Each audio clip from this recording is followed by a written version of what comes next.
Dhananjay Deshmukh CID अधिकाऱ्यांच्या भेटीला पोहोचलेत। केज विश्रामगृहात सीआयडी अधिकाऱ्यांच्या भेटीला पोहोचले। संतोष देशमुख हत्या प्रकरणी तपासाबाबत ते चर्चा करतील।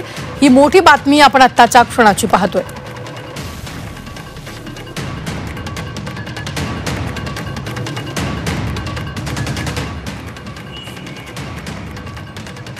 केज विश्रामगृहात सीआयडी अधिकाऱ्यांच्या भेटीला ते पोहोचलेले धनंजय देशमुख अधिकाऱ्यांशी चर्चा करतील।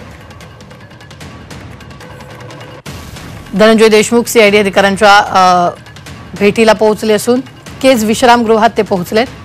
या संदर्भात ताजे अपडेट देत आहेत आपले प्रतिनिधी ज्ञानेश्वर। नेमकं काय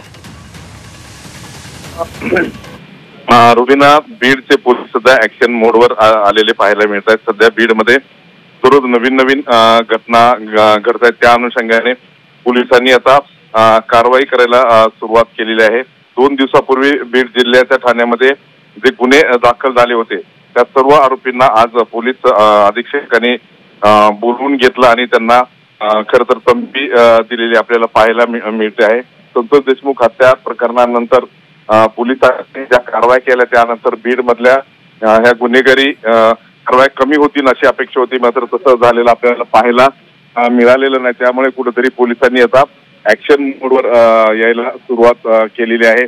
कायदा आणि सुव्यवस्था हातात घेणाऱ्या सर्व आरोपींना किंवा रेकॉर्डवरच्या गुन्हेगारांना पोलीस अधीक्षकांनी बोलवून घेतला। जवळपास 80 गुन्हेगारांची ही सगळी यादी आहे आणि त्यांना आज बोलवून घेतलं। त्यांच्यावर वेगवेगळे जे गुन्हे आहेत त्या गुन्ह्यांची माहिती देखील घेण्यात आलेली आहे